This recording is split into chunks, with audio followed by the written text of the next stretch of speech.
नमो अरिहन्ताणं नमो सिद्धाणं नमो आयर्याणं नमो वज्रयाणं नमो लोय सौसाहुणं। बोले पंच परमेष्टि भगवान की, जगत पूज गुरु और विद्यासागर जी महाराज की, मुनिपुंगव सुधा सागर जी महाराज की।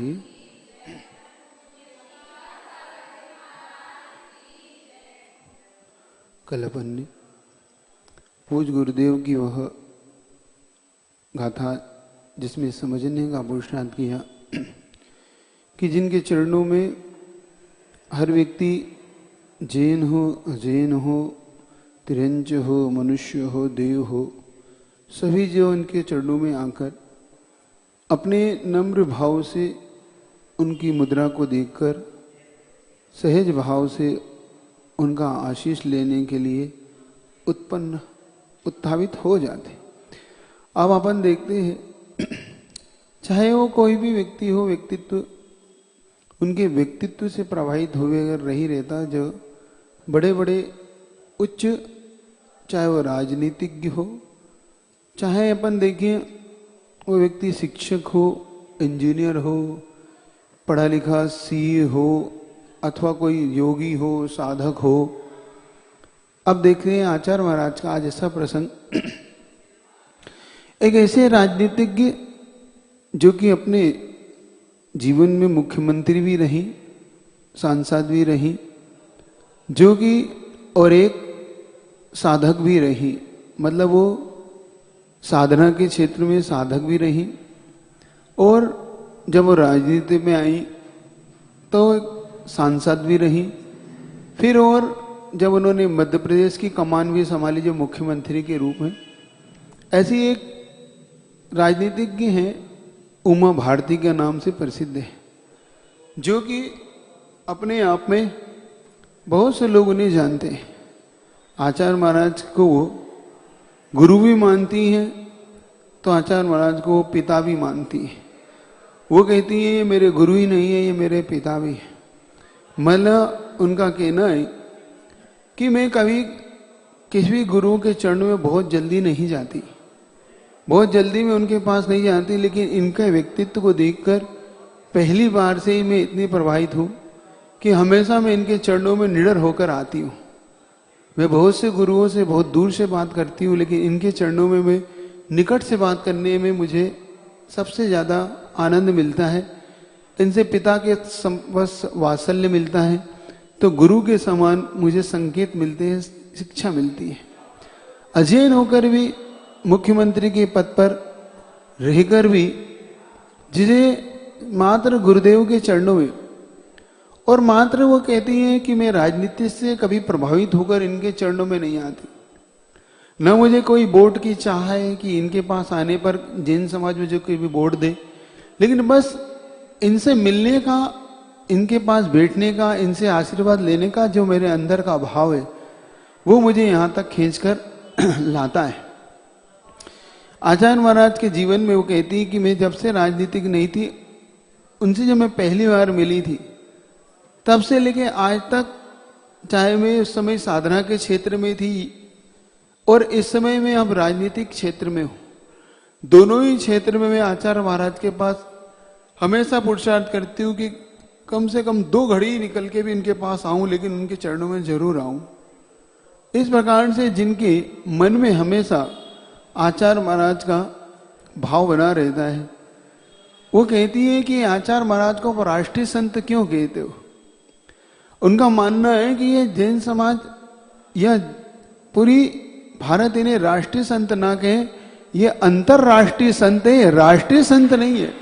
ये तो अंतरराष्ट्रीय संत है, इनको तो अंतरराष्ट्रीय संत की उपाधि भी कम है, इसलिए जब भी उन्हें कोई राष्ट्रीय संत कहता है तो कहती ये अंतरराष्ट्रीय है। इस प्रकार से उनके जीवन में कहती, जब मेरे जीवन में कोई भी समस्या आती है, चाहे बड़ी से बड़ी समस्याओं में इनके चरणों में आकर उसका समाधान पा लेती हूँ।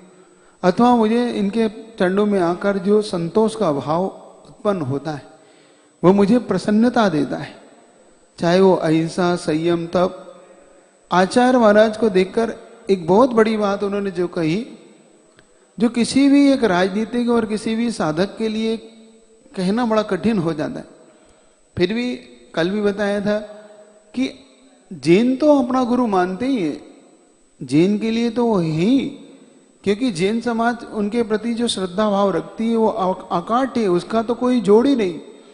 लेकिन एक अजैन होके, एक साधक होके और एक राजनीतिक होके ऐसी बात कह दो, समझ लो कि उसके अंदर उसने कुछ ऐसा देखा है, इन गुरुवर के अंदर उसने कुछ ऐसा पाया है जिसको देखकर उसके अंदर ये भाव फूटता है, अंदर से प्रकट होता है, झरता है।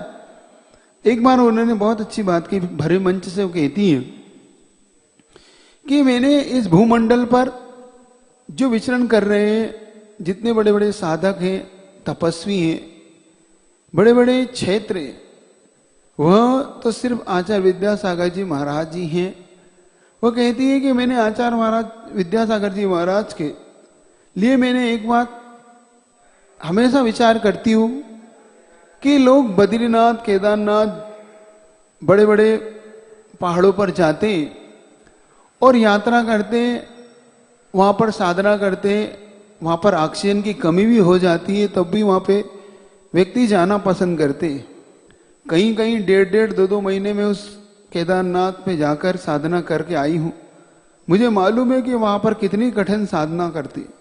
लोग बाजाला जी जाते हैं, लेकिन उनने जो महत्वपूर्ण चीज कही वो आप सबके लिए भी आनंद देगी, आपका भी हृदय प्रसन्न करेगी कि ऐसे पूज गुरुवर के लिए एक अजैन साधक भी कितनी बड़ी बात कह सकता है। हम तो उन्हें एक चलता फिरता चैतन्य शिखर जी मानते हैं, हम उन्हें गोमटेश्वर बाहुबली का प्रतिरूपक मानते हैं। आपसे एक बात कही थी कि संसार में 3 क्षेत्र जैनियों के लिए अवश्य जाना चाहिए। एक शिखर जी जरूर करना चाहिए जीवन में, जीवन में एक बार गोमटेश्वर बाहुबली भगवान के दर्शन करना चाहिए, और एक बार आचार्य विद्यासागर जी महाराज के चरणों में जरूर जाना चाहिए। ये तीनों का अगर कोई पुण्य है तो तीनों का एक जैसा पुण्य है, वही पुण्य आचार्य श्री का पुण्य, वही पुण्य आचार्य श्री के चरणों में झुकने का। इसी प्रकार से अगर हम अजैन क्षेत्रों को देखें तो अजैन साधक होके जो उमा भारती जी स्वयं एक अजैन साधक साधिका होके, साध्वी होके भी क्या कहती सुनिएगा। वो कहती है कि लेकिन मैं आपके लिए सिर्फ ये बतलाती हूं कि भले ही आप तिरुपति बालाजी जाएं, द्वारकाधीश जाएं, काशी जाएं, बद्रीनाथ जाएं, केदारनाथ जाएं, लेकिन सब दूर जाएं। अब देखो क्या कहती है, एक मंच से इस बात को कहती है कि आप सब क्षेत्रों पे जाएं, क्योंकि अजैन होके उसको पता है कि इनके मुख्य क्षेत्र कौन से, ये 4 धामों में नाम इनके जिनके आते हैं।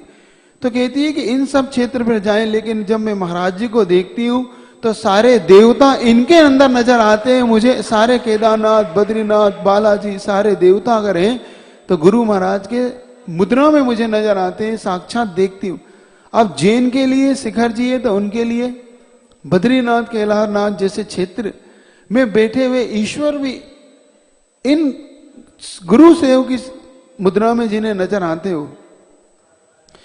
बहुत जब वो मंच से एक एक बात जब कहती है इस बात को लेके और खुले हृदय से कहती है कि आज व्यक्ति के मन में एक सी चीजें नहीं होती, मन वचन काया की संगति विपरीतता होती है।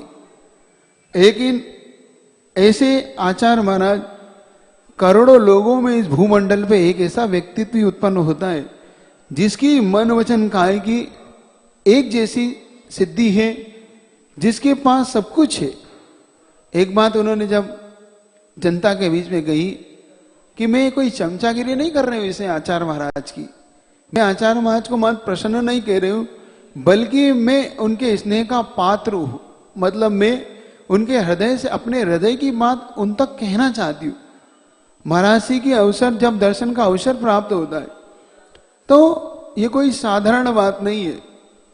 उनका कहना है कि आचार्य महाराज का जब उन्होंने आहार देखा, एक बार आपको प्रसंग बताया था कि आचार्य महाराज का जो उन्होंने आहार देखती है कई बार उन्होंने उस आहार को भी देखा आचार्य महाराज को कि ना आचार्य महाराज मीठा लेते हैं, ना आचार्य महाराज नमक लेते हैं, ना वो हरी लेते हैं, ना किसी प्रकार का ड्राई फ्रूट लेते हैं, ना मेवा मिष्ठान लेते हैं।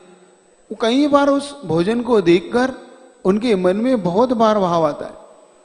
एक बार की घटना है, जब आचार्य महाराज तिलवारा घाट में विराजमान थे, उससे पूर्व में कई बार वो आई और आचार्य महाराज के चरणों में आकर जब प्रातः काल उन्हें दर्शन किए, उस समय योग संयोग से आहारचर्या का समय हो रहा था।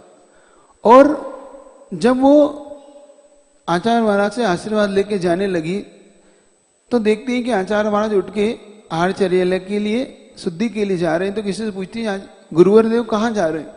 तो किसी ने, भैया आप आचार्य महाराज शुद्धि के लिए जा रहे हैं, आहारचर्या पे निकलेंगे। तो उन्होंने कहा कोई बात नहीं, मैं आप थोड़ी देर और रुकूंगी, गुरुदेव की चर्या भी जरूर देखकर जाऊंगी।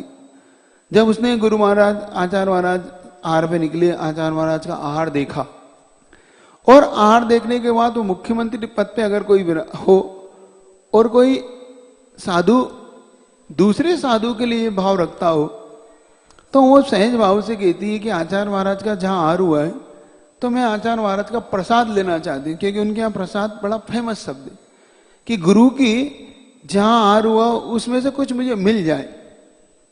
अब कमेटी वालों के लिए थोड़ा सा कठिन होता है कि जो गुरु महाराज लेते हैं वो उसमें कोई स्वाद तो होता नहीं, नमक होता नहीं, मीठा होते नहीं, मिर्ची होती नहीं। तो कमेटी वालों के लिए समस्या ये थी कि उन्होंने तो बहुत अच्छी व्यवस्था कर रखी थी उनके, क्योंकि मुख्यमंत्री और साध्वी भी है तो उनके लिए कोई हल्की चीज थोड़ी रखी जाए।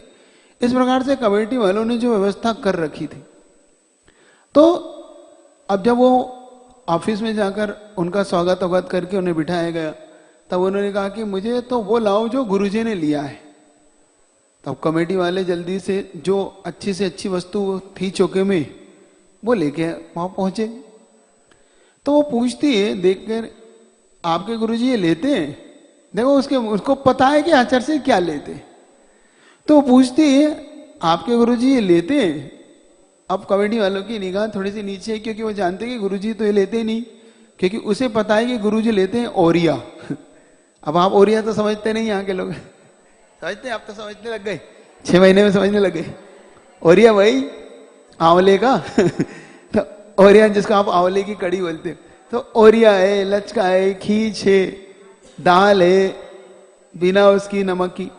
अब इन चीजों को आचार्य लेते हैं, रोटी है।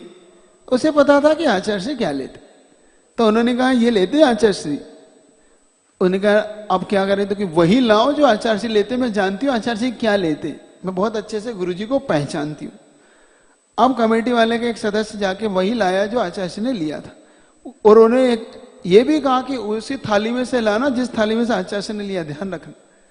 अब वो जब लेके पहुंचते और जिस प्रकार से उसको बड़ी मतलब कहना चाहिए कि बड़े आदर भाव से उस भोजन को जो ग्रहण करती है प्रसाद के, और भोजन करने उसको करने के बाद उसके उनके जो शब्द होते हैं, वो कहती है आज का जो मुझे मिला है वो गुरुजी का भोजन नहीं है, मुझे अमृत तुल्य भोजन मिला है, मतलब अमृत के समान प्रसाद मिला है। मतलब मुझे आज लगा कि साक्षात किसी भगवान के हाथ से मिला हुआ प्रसाद मुझे मिला। मतलब वो भोजन जो जैनी लोग भी शायद ना करते हो, जैनियों के घर भी अगर आहार हो जाए तो शायद उसमें भी वो छोंक डाल लें, उसे भी नमक मिलवा लें। और यहां तक भी है जो जैनी लोग शायद मुनि महाराज की चर्या के बाद कह देते हैं कि नहीं ये भोजन हम नहीं करेंगे, ये तो अलग से बनाओ। मतलब यहां तक होते हैं जैनी लोग जो ये कह देते हैं कि हमें ये भोजन हमें नहीं करना, आप तो हमारे लिए दूसरा बनाओ या इसमें व्यवस्थित करो।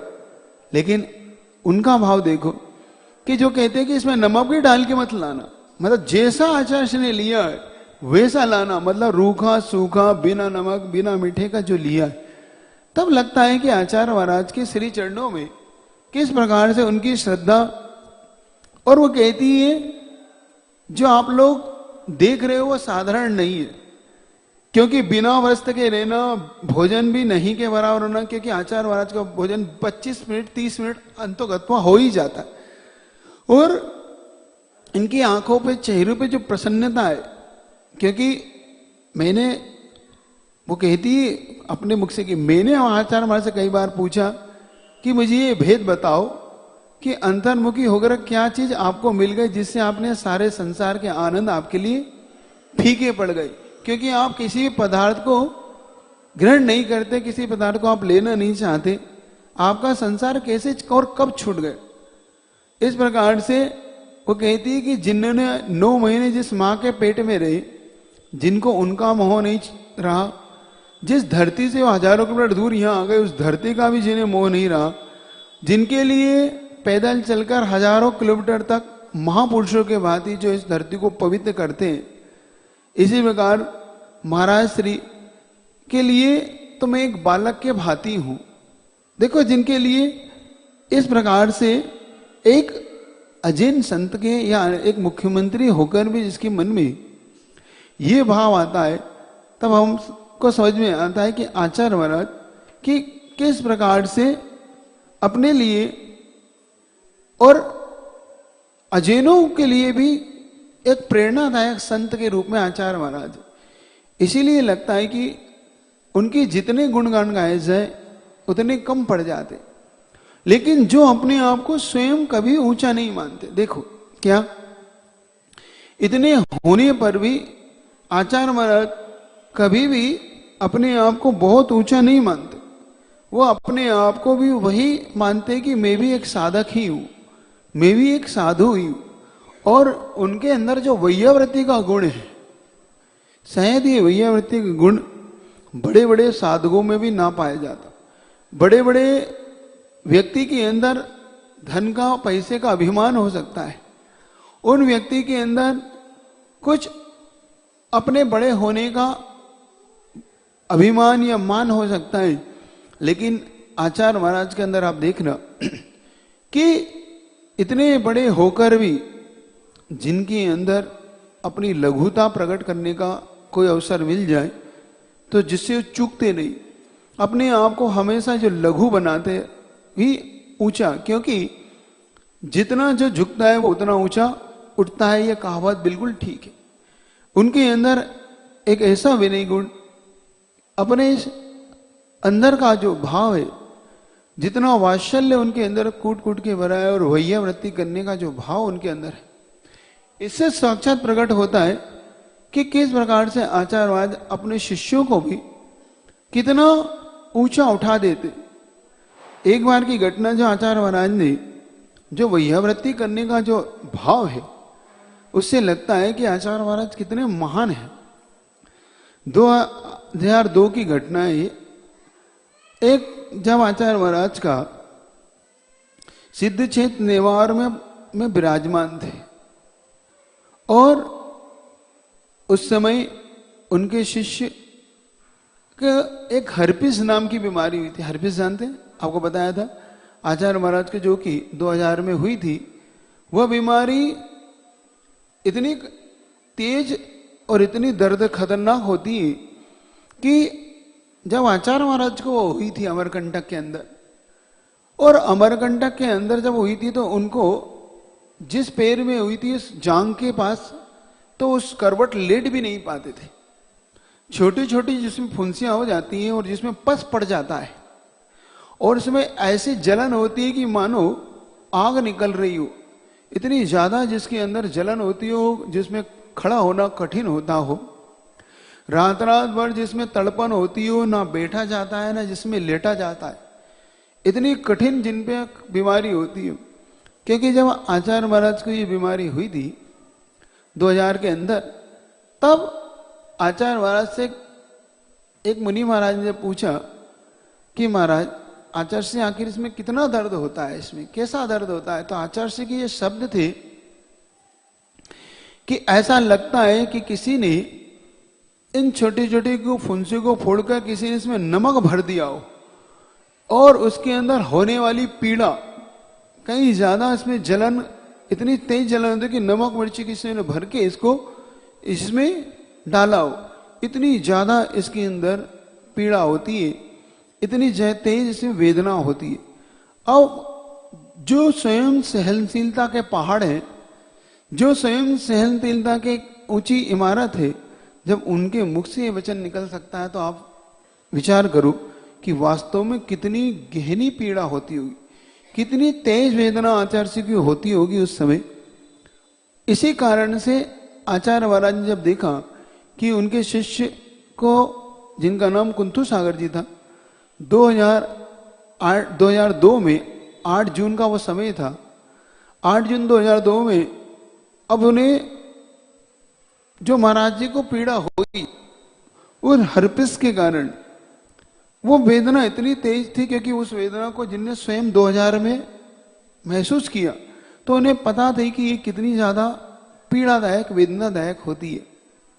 आप ग्रस्त तो इसके लिए डॉक्टरों के भर्ती हो जाते हो, आप लोग अस्पताल चले जाते हो, बॉटल लगा लेते हो, सुन्न करवा लेते हो, दवाइयाँ खा लेते हो, पेन किलर खा लेते हो, लेकिन जिस साधु को दिन में एक बार आहार लेना हो और उसमें भी इंग्लिश दवाई जो नहीं लेता हो, मात्र औषधियों से, थोड़े औषधियों से जिसका समन करने का पुरुषार्थ करता है, उसमें भी वो औषधि कितनी चल पाती है, कितनी नहीं चल पाती है और वो कितना असर कर पाती है, अलग बात है।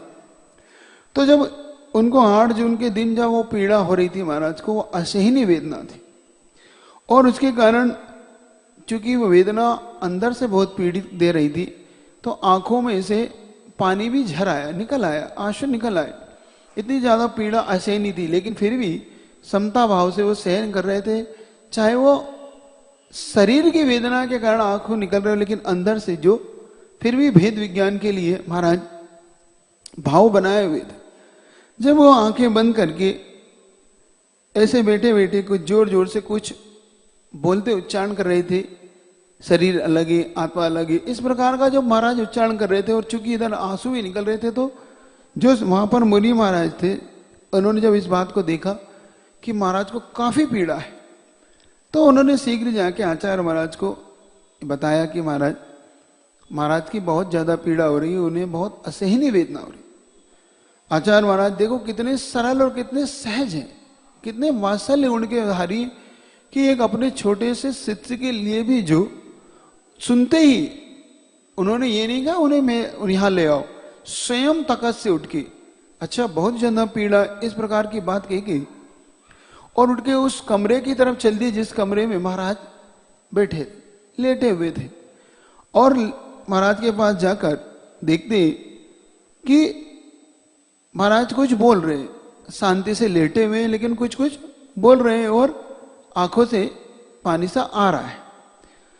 तो आचार्य महाराज के पास बैठ के जो महाराज थे वो कुछ बोलने जा रहे थे, उससे पहले महाराज ने, आचार्य महाराज ने मौन का संकेत दे दिया कि कुछ बोलना नहीं और सहज से उनके पास उसी तख्त पे जाके बैठ गए जहां पर वो लेटे थे और सहज भाव से उनके पैरों को दबाने लगे। सोचो कि एक इतना बड़ा आचार्य हो कि उनके चरणों में भी वैयावृत्ति का गुण उनका देखना कि उनकी पीड़ा कष्ट दूर करने के लिए उस पैर को सहलाने लगे जिस पैर में उन्हें बहुत ज्यादा दर्द था। अब देखो, जो एक बड़े से बड़ा पुत्र भी शायद करोड़पति अरबपति पिता के भी पैर नहीं दबाते, शायद एक पुत्र को भी, अपने बेटों को भी शायद पैर छूने के लिए भी, कहने के लिए मनाना पड़ता है। साल में एक बार भी अगर पैर छू ले तो समझो धन्य है वो, मतलब वो इतने झुकने में भी जिसको कष्ट होता है। लेकिन एक गुरु देखो जो अपने शिष्य की पीड़ा हरण करने के लिए, पीड़ा को दूर करने के लिए सहज भाव से उस पैर को भी सहला रहा है ताकि बस इसकी पीड़ा दूर हो जाए। अब धीरे धीरे आचार्य वाले उस पैर को सहला रहे। अब किसी को नहीं पता कि उनको, कुंतु सागर जी को नहीं पता कि महाराज, आचार्य महाराज आए हुए और उन्हें लगा कि कोई महाराज पैर में मेरी वेदना को देखकर कुछ, और महाराज ने, आचार्य महाराज ने इसे, एक महाराज ने फिर कुछ बोलने का पुरुषार्थ किया, इतने में महाराज आचार्य महाराज ने फिर उन्हें चुप करने का संकेत दे दिया और आचार्य महाराज जब उनके पैरों को हल्का सा सहलाने लगे तो महाराज ने पूछा कौन है, एकदम से पूछा कौन महाराज है या कौन पैरों को दबा। तो आचार्य महाराज कहते हैं, हाँ कुंतु सागर बोलो क्या बोल रहे हो। जैसे उन्होंने इसको सुना कि ये तो आचार्य, ये आवाज तो गुरु जी की लग रही है, ये आवाज तो साधारण मुनि की यहाँ तो जैसे ही पैर देखकर आंखें खोलकर देखते हैं आचार्य महाराज वहीं बैठे हुए, तो एकदम हड़बड़ा के उठते और पूछते हैं आचार्य श्री आप एकदम से, और उठने का पुरुषार्थ कहते हैं। तो आचार्य महाराज फिर कहते नहीं नहीं शांति से बैठो, बहुत पीड़ा। तो कहते हैं आचार्य महाराज आप हमें पाप में ना डालें। आप आचार्य महाराज कितना उस बात को सुन के कितने सरल हृदय से एक बात कहते हैं। आप कुछ सोचिएगा कि जिनके मन में कितना सरल हृदय होगा। वो कहते हैं कुंतु सागर कभी कभी तो मुझे वैयावृत्ति का लाभ लेने दिया करो, जो मुझे कभी कभी मिलता है वैयावृत्ति करने। मतलब उनके लिए शिष्य की ये चर्या भी कराना एक बहुत महान लाभ। सोचो जिनके अंदर पीड़ा को हरण करना, आचार्य महाराज ने एक ऐसा ही हाइको भी लिखा, पर की पीड़ा अपनी करुणा की परीक्षा लेती। क्या? पर की पीड़ा अपनी करुणा की परीक्षा लेती। मतलब आचार्य महाराज कहते हैं आपके अंदर कितनी करुणा है, आप कितने दयावान हो, तब पता पड़ता है जब आप किसी पीड़ित व्यक्ति को देखकर आप कितने पीड़ित होते हो। क्या? हम अपनी पीड़ा में तो खूब रोते हैं, हम अपनी पीड़ा में काफी वेदित होते हैं। अपनी पीड़ा को हम शायद छोटी भी हो तो हम बड़ा चढ़ा के बताते हैं, पूरा घर उठा लेते, नहीं उठा लेते। जब छोटी सी पीड़ा हो तो पूरा घर सिर पे होता है, मुझे कोई देख नहीं रहा, मेरा कोई ध्यान नहीं रखता, मेरे तरफ कोई, सब आप लोग अपने अपने में लगे। लेकिन आचार्य महाराज कहते हैं अपनी पीड़ा को छोड़ के जो पर की पीड़ा से पीड़ित हो जाए तो ये धर्म ध्यान है। क्या? इसको आचार्य महाराज ने एक प्रकार से अपाय विषय नाम का धर्म ध्यान कहते, कि जो पर दुखित देख के अपने आप दुखित हो जाए, पर की दुख पीड़ा को देख के जो अपने आप पीड़ित हो जाए कि नहीं कैसे भी करके इसकी पीड़ा दूर होना चाहिए, फिर तो उनका एक शिष्य है जो शिष्य की पीड़ा देख के इतने पीड़ित हो जाते हैं। और आचार्य महाराज उनसे कहते हैं कि कभी कभी मुझे वैयावृत्ति का अवसर लाभ देने दिया करो। मुनि महाराज आचार्य श्री के चरण छुए तो आचार्य श्री कहते हैं क्योंकि तुम अभी कुछ उच्चारण कर रहे थे, बोलो क्या बोल रहे थे तुम? तो महाराज बोलते हैं कि मैं बोल रहा था आत्मा अलग है, शरीर अलग है, दर्द शरीर को हो रहा है, आत्मा को नहीं। आचार्य जी कहते हैं तो ये आंसू किसको आ रहे हैं? देखो किस प्रकार से अपने शिष्य को संबोधित करते हैं। जब तुम कह रहे हो कि आत्मा अलग है, शरीर अलग है, तो ये बताओ ये आंसू किसको आ रहे हैं? तो वो भी शिष्य भी कम नहीं, शिष्य कहते हैं ये भी पुद्गल ही है, सुख दुख आदि सब पुद्गल का उपकार है। आचार्य महाराज कहते हैं बहुत अच्छा, ऐसे ही तत्व ज्ञान बनाए रखो। समता रूपी औषधि हमेशा दर्द को कम करती है, पीड़ा को कम करती है। और आचार्य महाराज जब वहां से जाने लगे तो सहज भाव से उनके शिष्य भी उनके श्री चरणों में नमोस्तु करते हुए कि आपकी दिए हुए वचन रूपी औषधि को और आपकी की हुई वैयावृत्ति को मैं जीवन भर भुला नहीं पाऊंगा, इस उपकार को। कि देखो जिन्होंने स्वयं अपने शिष्य के पीड़ा को अपनी पीड़ा माना, क्योंकि ये गुरुओं का एक महान उपकार होता है शिष्य के ऊपर। शिष्य का जो शिक्षा और दीक्षा देना ही मात्र जिनके लिए नहीं होता, शिष्य का जिसका गण पोषण काल भी जिनका एक महान कर्तव्य है, जो अपने शिष्य को शिष्यानुग्रह कुशली, शिष्यों पर अनुग्रह करने में जो कुशल होता है। आचार्य का एक महान लक्षण है शिष्यों के ऊपर अनुग्रह करना। अनुग्रह का मतलब उसे पालना, उसे इस मार्ग पर चलाना और उसे इस मार्ग की ऊंचाइयों तक ले जाना।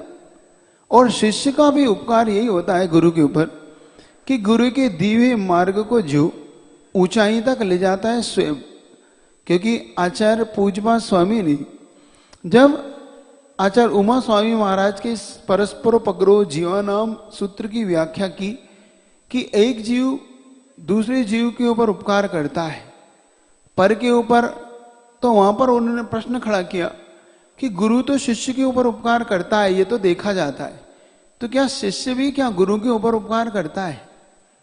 क्योंकि गुरु तो शिष्य को शिक्षा दीक्षा देकर आत्म कल्याण के मार्ग पे उन्नत बनाता ही है, लेकिन क्या शिष्य का क्या उपकार है गुरु के ऊपर?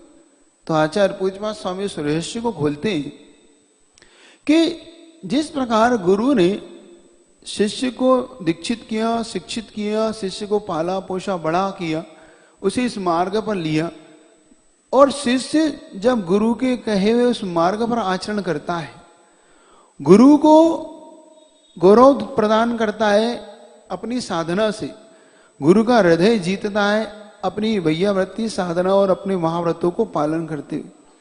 तो शिष्य का भी उपकार यही है कि गुरु के बताए हुए मार्ग पर उसी तरीके से चलना जिस प्रकार से शिष्य को गुरु ने बताया है। बस यही उपकार शिष्य का गुरु के ऊपर है कि तुम वही काम करो जो गुरु ने कहा हुआ है, बस यही उपकार है और कुछ नहीं। जैसे भगवान ने तो अपन सब पर उपकार किया, लेकिन हम क्या भगवान को उपकार कर सकते? हाँ कर सकते, बिल्कुल ध्यान रखना। ऐसी बात है कि आप नहीं कर सकते। भगवान ने जो हमें कहा है उस बात को मानना, उस बात के उस मार्ग पर चलना, यही उपकार है। ये एक बात ध्यान रखो, ये वही है।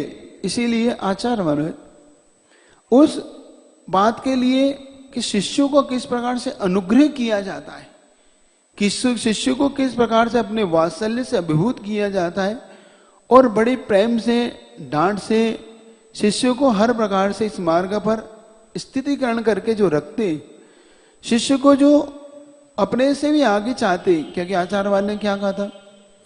आचार्यवाद ने एक बात कही थी, आपको अभी कुछ दिन पहले ने बताया था कि उनकी सबसे तीव्र भावना होती है कि मुझसे पहले ये भगवान बन जाए। क्या? मुझसे पहले ये भगवान बन जाए। जिन गुरु के अंदर ऐसी भावना होती है तो शिष्य भगवान बनेगा नहीं बनेगा ये बात क्या विषय है। गुरु जरूर एक दिन भगवान बनेगा, ये तय है, क्योंकि उसकी ऐसी भावना जो हर जीव मात्र के प्रति है। मैं उस समय की घटना आपको बताता हूँ, वैयावृत्ति का प्रसंग है आज तो, कि आचार्य महाराज के साथ हम उस समय नवनये दीक्षित हुए थे। 2004 में तिलवारा घाट में हम लोग की 21 अगस्त 2004 शनिवार के दिन हम लोग की दीक्षा हुई थी।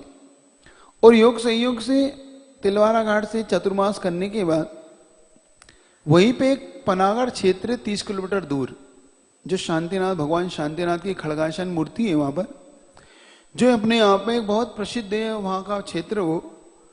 और उसी पनागढ़ गांव में आचार्य महाराज जनवरी की ठंड के लिए वहां पहुंचे, और शीतकालीन आचार्य महाराज ने उसी पनागढ़ नगर में किया।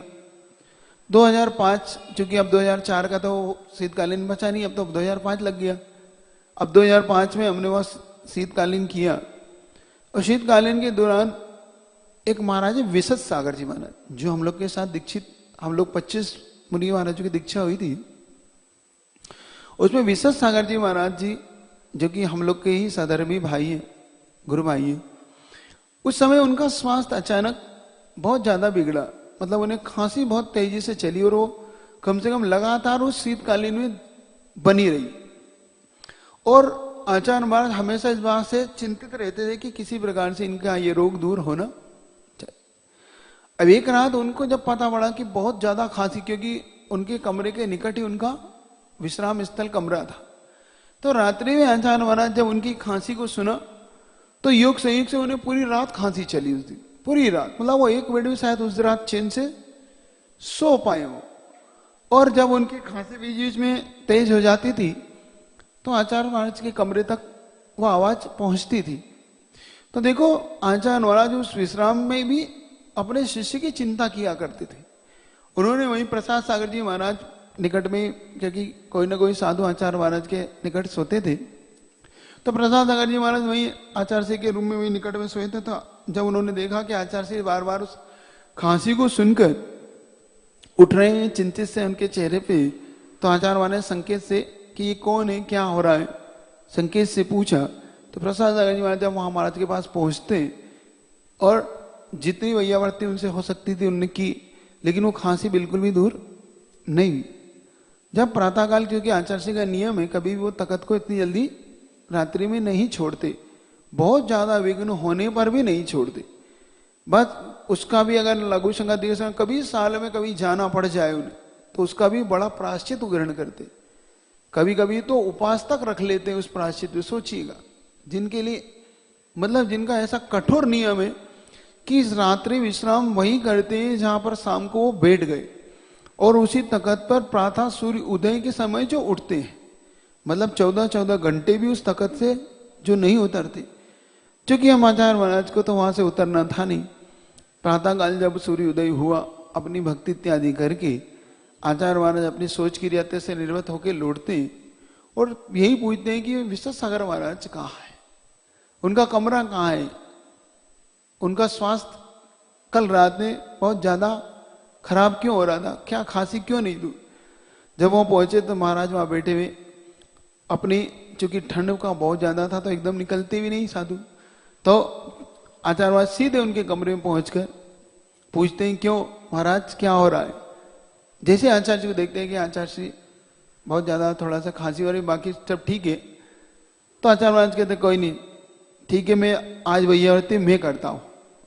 जब हम लोग वहां बैठे खड़े थे, अब इतने बड़े साधु जो 45 साल से आचार्य पद का निर्वाह कर रहा हो, 40-45 साल जिनको हो रहे हो, और उनके सामने हम जो अभी नए दीक्षित हो रहे हो, और 50-50 साधु जहां मौजूद हो, ध्यान रखना उसमें 50 महाराज का संघ था उस समय, सबसे बड़ा संघ था उस 50 महाराज। आचार्य श्री 51 में थे, हम सब मुनि महाराज 50 थे, मतलब 51 मुनि महाराजों का संघ था। तब आचार्य महाराज किसी भी साधु से के वैयावर्ती करवा सकते थे, चाहे वो अपने सामने करवा सकते थे, क्योंकि उस समय भी 50 साधु है तो कोई भी साधु उनकी वैयावर्ती कर। लेकिन आचार्य महाराज कहते नहीं, आज वैयावर्ती मैं करूंगा। और जब हम लोगों ने, किसी महाराज ने प्रसाद भी किया कि आचार्य श्री आप रहने दें, हम लोग कर लेंगे, तो कहते हैं आप लोग बाहर हो जाएंगे। क्या उनका इतना शब्द काफी होता है उनके शिष्यों के लिए कि आप लोग सब बाहर हो जाओ, अब जो मुझे करना है मुझे करना है, तुम्हें नहीं करना तुम लोगों को। और आचार्य महाराज ने उनकी एक चिर परिचित चीज है अमृत धारा, जानते हो अमृत धारा है ना, अमृत धारा चिर परिचित, वो उनका समझो कि गुरु प्रसाद ही है वो, मतलब गुरु परंपरा में सबको मिला हुआ है कि वो अमृत धारा मंगवाई कि अमृत धारा लेके आओ। और आचार्य महाराज ने उस अमृत धारा से उनके सिर, छाती और पीठ पर, आप सोचिएगा कि कोई गुरु इतना बड़ा गुरु होकर कितनी देर वैयावर्ती कर सकता है। आचार्य महाराज ने उनकी लगातार 30 मिनट तक बिना रुके वैयावर्ती की, बिना रुके 30 मिनट सिर की छाती, और जब तक स्वयं पसीना पसीना नहीं होगा।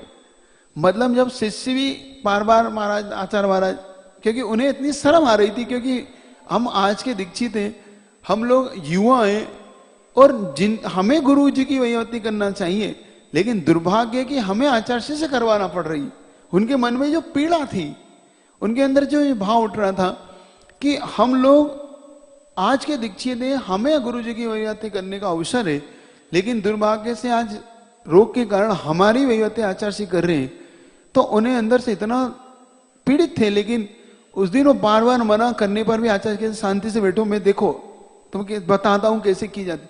और बड़े वात्सल्य भाव से, जिन्होंने पूरे अपने अंतरंग भाव से 30 मिनट तक लगातार वैयावर्ती की, जब तक स्वयं पसीना पसीना नहीं हो गए, और जब तक महाराज ने ये नहीं कह दिया कि मुझे आराम, पूछते गए अब आराम है, अब आराम हो रहा है, अब कैसा लग रहा है। जब उन्हें कह दिया नहीं महाराज अब तो आराम है, क्योंकि चाहे उन्हें को लग रहा था कि अब आचार्य से ज्यादा देर वैयावर्ती में क्योंकि नहीं करा सकता, क्योंकि उनके अंदर ऐसा भाव है कि मैं गुरु से इतनी कैसे कराऊं। तो वो कहते हैं कि नहीं आचार्य से मुझे अब आराम है। तो आचार्य से बड़ी प्रसन्नता से कहते, देखो यही तो ज्ञान सागर जी महाराज का आशीर्वाद है कि थोड़े से भी आराम लग जाता है। और बड़े प्रसन्न भाव से महाराज बड़े गदगद भाव से अपने सिर को गुरु महाराज के चरणों में रख देते कि महाराज हम आपका उपकार कैसे, आप सोचो कि यही उपकार अपना गुरु का हम शिष्य लोग नहीं उतार पाते।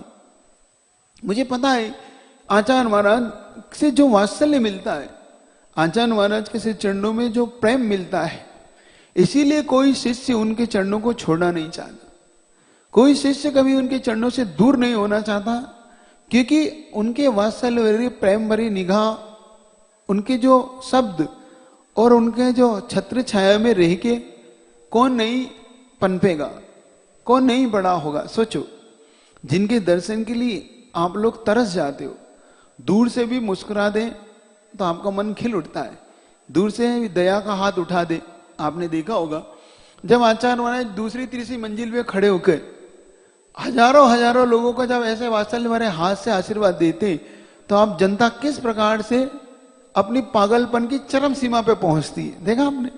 मैं पागलपन की चरम से इसलिए बोल रहा हूं कि आचार्य महाराज को देख के हर व्यक्ति पागल हो ही जाता है।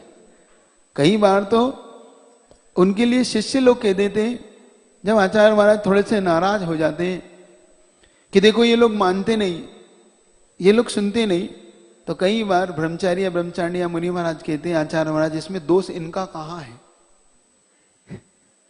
इनका दोष कहां है। तो आचार्य महाराज प्रश्न भरी चिन्ह से जब उनकी निगाहों से देखते, इसका मतलब क्या हुआ, तो इसमें दोष इनका नहीं है, इसमें दोष तो आपकी इस चेहरे का है कि इनको खींचता है अपनी ओर। इनका दोष कहां है? ये है ही आपके अंदर कुछ ऐसी वर्गणा है जो इन लोगों को आप तक खींचती है, आपके पास निकट लाने को प्रेरित करती है। सही बताओ, जैसे आचार्य समंदर स्वामी स्वयंभू स्तोत्र में, तो आचार्य कुमुद स्वामी कल्याण स्तोत्र में, कल्याण मंदिर में, और स्वयं आचार्य श्री अपन देखो लिखते, मानतुंग स्वामी भक्तावली स्तोत्र में लिखते कि भगवान हम क्या करें, हम आपको देख के हो ही ऐसे जाते हैं। अब आचार्य जी कहते हैं विवेक रखते नहीं, तो हम क्या करें, विवेक हमारा काम करते ही नहीं हुई। आपको दे देने के बाद हर स्तर भूल जाता है, हर व्यक्ति हर चीज भूल जाता है। कितने से कितनी बड़ी वो कहता हो, कितने ही उसको समझाया जाए, कितने ही मुनि महाराज। आप मैं बता रहा हूं, आचार्य महाराज के लिए जब हम नए नए ब्रह्मचारी बने, जब 2000 में हम लोग की ड्रेस चेंज हुई, 14 दिसंबर 2000 को बीनावारा, आपने देखा होगा बीनावारा क्षेत्र, देखा बीनावारा, जहां पे अभी समय सागरी का चतुर्मास चल रहा। आचार्य भगवान शांतिनाथ और मिट्टी के महादेव के नाम से बड़े बाबा प्रसिद्ध है। वहां पर एक आदिनाथ भगवान की 12 फीट पद्मासन मूर्ति है, जो कि मिट्टी के महादेव, मिट्टी के महादेव इसलिए कहते हैं कि वो कभी मिट्टी से बनी हुई थी, वो फिर बाद में खिरने के बाद आज उसमें पाषाण की प्रतिमा विराजमान हुई। वो मंदिर मामा भांजे के नाम से प्रसिद्ध है। क्या? क्योंकि वहां पर मामा और भांजे ने मिलकर वो कभी मंदिर बनाया था, इसलिए वो मंदिर ही इस नाम से प्रसिद्ध हो गया कि ये मामा भांजे का मंदिर। तो वहां मिट्टी के महादेव के नाम से वो प्रसिद्ध है। तो 2000 की बात बता रहा हूं, 2000 में जब हम लोग की ड्रेस चेंज हुई, तो योग संयोग से जब अब नए नए तो अच्छा लगता था कि आचार्य महाराज की चर्या कराने कम से कम जाएं, वैसे ही नहीं मिलता। इस बहाने अब ब्रह्मचारी बन गए तो अब तो जाने का अवसर है। लेकिन आचार्य महाराज इसको भी पसंद जो नहीं करते, लेकिन क्या करें, शिष्य का भी तो अपना कर्तव्य होता है कि गुरु के लिए जितना वो वैयावती कर सके। तो अंतरंग से मां होता था कि आचार्य श्री के लिए चर्या में अपन जाएं ताकि ज्यादा भीड़ ना हो या। लेकिन आचार्य महाराज जब देखते थे कि पुरुष तो पुरुष, महिलाएं भी अपना विवेक खो देती उनको देख के, तो वो देखते थे कि ब्रह्मचारियों को धक्का देके वो अंदर घुसने का पुरुषार्थ कर रही है। यहां तक कि महिला लड़ जाती थी। क्या? वो ब्रह्मचारी को देख के लड़ जाती, यहां तक कि मुनि महाराज तक को भी आंख दिखा देते हो। जब आचार्य जी की आहारचर्या का समय होता है तो श्रावक इतना विवेक का स्तर गिर जाता है उस श्रावक का, उसे ये नहीं दिखता कि कौन है, बस उसे दिखते हैं आचार्य श्री। उसे ये नहीं दिखता कि मुनि महाराज हैं, ब्रह्मचारी हैं, ब्रह्मचारिणियां हैं, कोई बड़ा व्यक्ति, कोई नहीं दिखता। मैं बता रहा हूं, तो जब मैं आचार्य श्री के लिए वहां पर उस समय ब्रह्मचारी अवस्था में जाने का पुरुषार्थ किया, तो 2-4 दिन तो आचार्य से कुछ नहीं बोले। लेकिन 5वें दिन उन्होंने देखा कि श्रावक लोग हम लोगों से कुछ कह रहे हैं, तेज आवाज में भी कह रहे हैं, कुछ ये भी कह रहे हैं। तो एक मुनि महाराज से कहते हैं, देखो उससे कह देना वो नहीं आई, श्रावक लोग इस तरीके से ब्रह्मचारी लोग को कहते अच्छा नहीं लगता। देखो उनको कितना, हम लोग की भी कितनी उस ब्रह्मचारी अवस्था में भी फिक्र कि श्रावक लोग इन ब्रह्मचारियों से कुछ कहते मुझे अच्छा नहीं लगता, इसलिए उनसे कह दो मैं चर्या खुद कर लेता हूं, कोई ऐसा कुछ नहीं, भीड़ कुछ नहीं, मैं सब संभाल लेता हूं। क्योंकि आचार्य महाराज का ये भाव रहता है, उनके बहुत एक शर्मिला नेचर है आचार्य जी, कि उन्हें बड़ी शर्म आती है कि कोई उन्हें कुछ कहे। तो जब हमें मुनि महाराज ने संकेत किया कि देखो अब नहीं जाना, हमारा नाम लेके ब्रह्मचारी अवस्था का कि अब नहीं जाना, आचार्य महाराज ने संकेत किया, हमने भी सहज स्वीकार कर लिया। लेकिन मन में जिज्ञासा तो रहती है कि आखिर मना क्यों, आखिर कोई हमसे भूल हो गई, गलती हो गई, हमने ऐसा कुछ। तो मुनि महाराज हमें समझाते हुए कहते देखो तुम्हारी कोई गलती नहीं और आचार्य महाराज तुमसे कोई नाराज नहीं है। लेकिन उन्होंने क्यों कहा, फिर उन्होंने एक प्रसंग बताया, उन्होंने एक ऐसा प्रसंग बताया जिसको सुन के मुझे भी आश्चर्य हुआ, आपको भी आश्चर्य होगा। वो बताते हैं कि आचार्य श्री की इसलिए मना किया कि आचार्य श्री के साथ कुछ सालों पहले एक ब्रह्मचारी जी जाते थे। अब देखना, तो ब्रह्मचारी जी आचार्य जी के लिए जब जैसे चौके वालों को प्रवेश देके बाकी को रोक देते थे कि नहीं आप चौके के नहीं, आपने पड़गान नहीं किया, इसलिए आप बाहर खड़े रहे। तो एक दिन की घटना है कि एक महिला आचार्य श्री को हार देने के लिए इतनी ज्यादा उत्तेजित थी, इतनी ज्यादा वो तीव्र भावना लेके आई थी। तो जब ब्रह्मचारी ने कहा कि देखो अभी समय नहीं, अगर अंदर बहुत ज्यादा भीड़ है तो अभी आपको ठहरना पड़ेगा और आचार्य श्री अगर संकेत करेंगे तो चल। लेकिन वो लड़ने पे उतारू हो गई, उसके हाथ में दूध था, देखना क्या था, दूध था। जब ब्रह्मचारी जी ने उसे नहीं जाने दिया तो उसने ब्रह्मचारी के मुंह पे देके मारा कि लो नहीं जाने देते तो मैं नहीं जाने, मैं भी जा रही। अब सोचो कि आदमी का विवेक का स्तर कितना गिर जाता है। उसने दूध ब्रह्मचारी के ऊपर डाल के चली गई कि तुम मुझे अंदर नहीं जाने दे रहा है, तो ये लो दूध तुम। तो देखो कि आचार्य महाराज को चिंता लग जाती है कि कहीं इन लोगों के साथ भी कोई ऐसा अविवेक ना कर। तो आचार्य महाराज अपने छोटे से शिष्यों का भी, ब्रह्मचारियों का भी और फिर मुनियों का, आर्यिकाओं का किस प्रकार से देखो अपनी वात्सल्य भाव से पनपा। आप लोग के मन में जो जिज्ञासा होती है ना कि इनका एक एक शिष्य आचार्य के लिए क्यों समर्पित है, आज इससे शायद आपको उत्तर मिलने का पुरुषार्थ करना, उत्तर ढूंढने का आपको मिला भी होगा कि आचार्य महाराज का जो वात्सल्य का भाव है, आचार्य महाराज की जो अंदर से अपने शिष्यों की चिंता रहती है, अंदर से जो वात्सल्य भाव रहता है, अंदर से जिस प्रकार से उन्होंने शिष्यों को पाला और बड़ा किया, जो एक पिता भी शायद कहीं चूक कर जाए लेकिन आचार्य महाराज अपने शिष्यों के पालन में चूक नहीं करते। इसलिए ऐसा लगता है कि, और इसीलिए आपको जो लगता है वो ठीक लगता है, इसीलिए एक एक शिष्य, एक एक उनका व्यक्ति उनके गुरु चरणों के लिए समर्पित रहता है, उनकी आज्ञा को इसलिए सिरोधार कर जाता है। आप इस पे और चिंता करना, इस बात को आज और समझना आपका समय हो गया।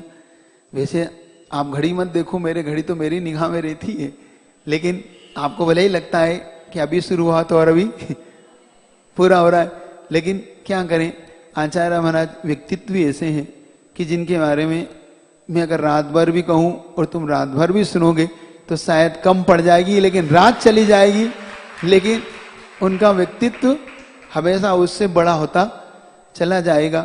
सोच तो मैं यही रहा था कि शायद 30-40 प्रवचन में पूरा हो जाएगा, लेकिन जब जब सोचता हूं कि अब पूरा हो जाएगा, अब पूरा हो जाएगा, लेकिन उनकी कुछ घटनाएं ऐसे निकल के सामने आती है जो स्वयं ही अपने आप ही आप लोग को भी आनंदित करती है। तो मुझे तो आनंदित। चलिए आचार्य गुरु विद्यासागर जी महाराज की।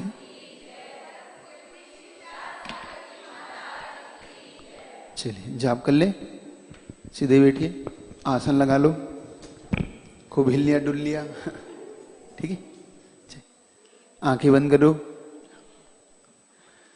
इसको महसूस करा करो। इस जाप को मतलब सिर्फ जाप मत रखो, इसको, इसकी पॉजिटिविटी को महसूस करा करो। इस जाप से अपने अंतरंग में ऐसी ऊर्जा महसूस करा करो, ये बहुत ऊर्जावान जाप है ना। तो इसको मात्र अस्यावसार लेके नहीं चलना, ये बहुत सिद्ध चक्र की महान जाप है ये, ठीक है। चलिए बैठिए, गर्दन सीधी, रीढ़ सीधी, मन प्रसन्न, आंखें बंद। ओम सम्यक दर्शनाय नमः, ओम सम्यक ज्ञानाय नमः, ओम सम्यक चारित्राय नमः, ओम ह्रीं अरमसियाउष नमः, ओम ह्रीं अरमसियाउष नमः, ॐ ह्रीं ॐ ह्रीं ॐ ह्रीं हरमशियाउष नमः ॐ ह्रीं हरमशियाउष नमः ॐ ह्रीं ॐ ह्रीं ॐ ह्रीं हरमशियाउष नमः ॐ ह्रीं हरमशियाउष नमः ॐ ह्रीं ॐ ह्रीं ॐ ह्रीं हरमशियाउष नमः ॐ ह्रीं हरमशियाउष नमः ॐ ह्रीं ॐ ह्रीं ॐ ह्रीं हरमशियाउष नमः ॐ ह्रीं हरमशियाउष नमः ॐ ह्रीं ॐ ह्रीं ॐ ह्रीं हरमशियाउष नमः ॐ ह्रीं हरमशियाउष नमः ॐ ह्रीं ॐ ह्रीं ॐ ह्रीं हरमशियाउष नमः ॐ ह्रीं हरमशियाउष नमः ॐ ह्रीं ॐ ह्रीं ॐ ह्रीं हरमशियाउष नमः ॐ ह्रीं हरमशियाउष नमः ॐ ह्रीं ॐ ह्रीं ॐ ह्रीं हरमशियाउष नमः ॐ ह्रीं हरमशियाउष नमः ॐ ह्रीं ॐ ह्रीं ॐ ह्रीं हरमशियाउष नमः ॐ ह्रीं हरमशियाउष नमः ॐ ह्रीं ॐ ह्रीं ॐ ह्रीं हरमशियाउष नमः ॐ ह्रीं हरमशियाउष नमः ॐ ह्रीं ॐ ह्रीं ॐ ह्रीं हरमशियाउष नमः ॐ ह्रीं हरमशियाउष नमः ॐ ह्रीं ॐ ह्रीं ॐ ह्रीं हरमशियाउष नमः ॐ ह्रीं हरमशियाउष नमः ॐ ह्रीं ॐ ह्रीं ॐ ह्रीं हरमशियाउष नमः ॐ ह्रीं हरमशियाउष नमः ॐ ह्रीं ॐ ह्रीं ॐ ह्रीं हरमशियाउष नमः ॐ ह्रीं हरमशियाउष नमः ॐ ह्रीं ॐ ह्रीं ॐ ह्रीं हरमशियाउष नमः ॐ ह्रीं हरमशियाउष नमः ॐ ह्रीं ॐ ह्रीं ॐ ह्रीं हरमशियाउष नमः ॐ ह्रीं अरमसियाउष नमः ॐ ह्रीं ॐ ह्रीं ॐ ह्रीं अरमसियाउष नमः ॐ ह्रीं अरमसियाउष नमः ॐ ह्रीं ॐ ह्रीं ॐ ह्रीं अरमसियाउष नमः ॐ ह्रीं अरमसियाउष नमः ॐ ह्रीं ॐ ह्रीं ॐ ह्रीं अरमसियाउष नमः ॐ ह्रीं अरमसियाउष नमः ॐ ह्रीं ॐ ह्रीं ॐ ह्रीं अरमसियाउष नमः ॐ ह्रीं अरमसियाउष नमः ॐ ह्रीं ॐ ह्रीं ॐ ह्रीं ॐ ह्रीं ॐ ह्रीं अरमसियाउष नमः ॐ ह्रीं अरमसियाउष नमः ॐ ह्रीं ॐ ह्रीं ॐ ह्रीं अरमसियाउष नमः ॐ ह्रीं अरमसियाउष नमः ॐ ह्रीं ॐ ह्रीं ॐ ह्रीं अरमसियाउष नमः ॐ ह्रीं अरमसियाउष नमः ॐ ह्रीं ॐ ह्रीं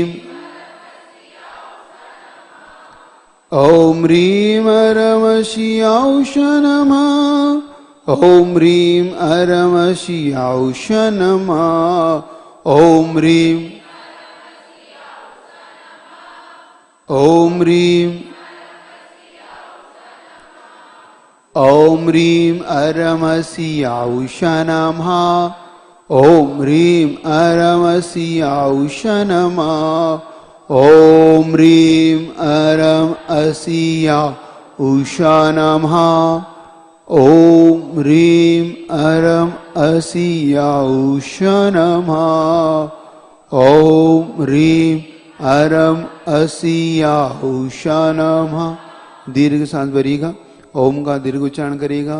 भगवान के श्रीमुख से जैसे ओम की ध्वनि निकलती है, ऐसे ओम को अपने शरीर में महसूस करिएगा कि भगवान के मुख से निकलता हुआ ओम आपके शरीर में प्रवेश कर रहा है। ठीक है। ओम आज्ञा चक्र से, रीम नाभि से, अरम ऊपर से, आश्यावशा पांचों चक्र से उठाइएगा, आपको पता है। ठीक है।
अरहम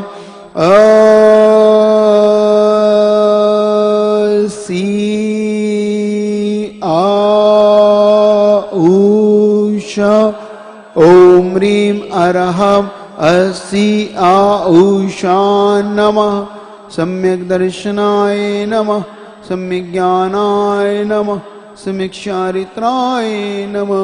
दोनों हाथों से रगड़ की पूरी ऊर्जा को अपने शरीर में व्यस्त करिएगा। बोलिए आचार्य गुरु विद्यासागर जी महाराज की, पंच परमेष्टि भगवान की।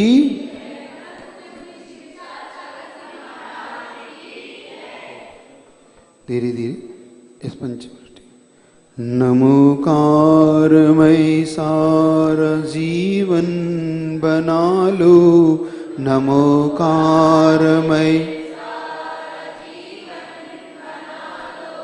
महामंत्र से चेतना को सजा लो, महामंत्र से नमोकार के पंच परमेष्टि प्यारे, नमोकार के पंच भरे शुद्ध भावों से जग में है न्यारे, भरे शुद्ध भावों से जग में महामंत्र की शक्ति निज में मिला लो,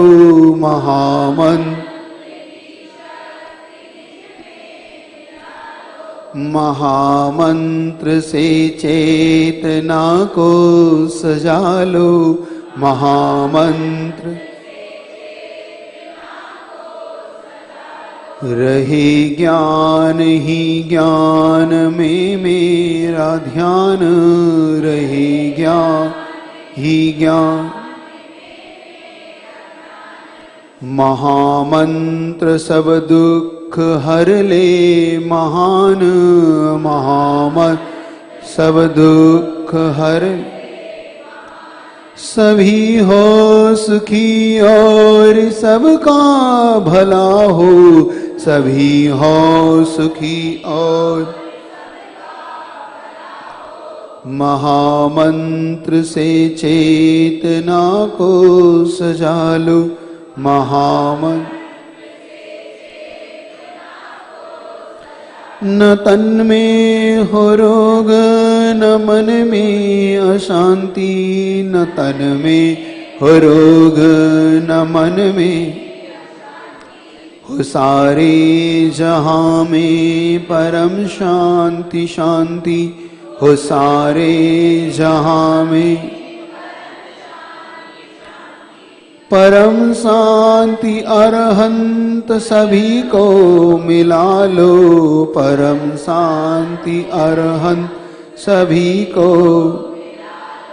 नमोकारमय सार जीवन बना लो, नमोकारमय सार जीवन महामंत्र से चेतना को सजा लो, महामंत्र से चेतना को सजा।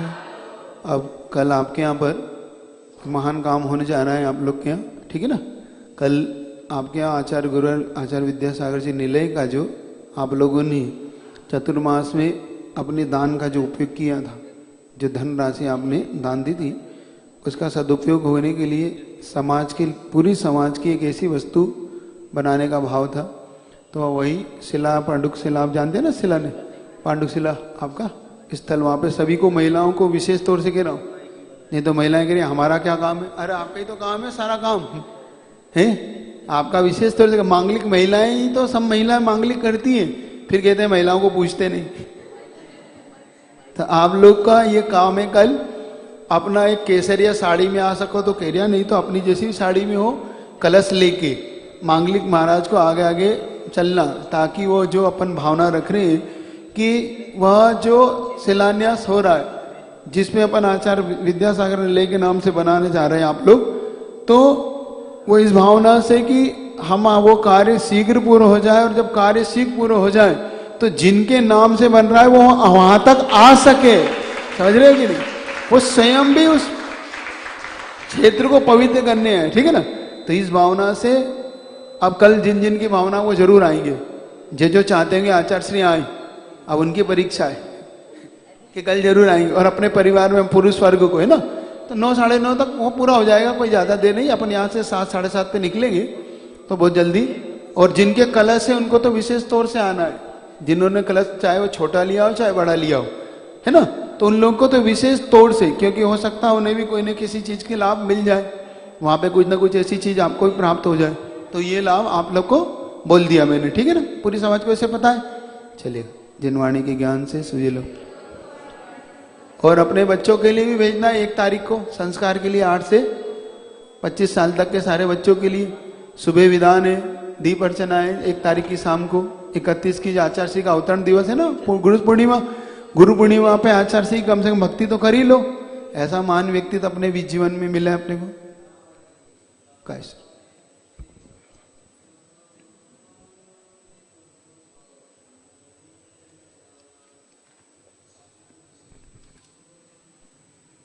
चलो आरती को लेकर बोले संत शिरोमणि आचार्य गुरु विद्यासागर जी महाराज की, बोले परम पूज्य विशाल सागर जी महाराज की। हाथी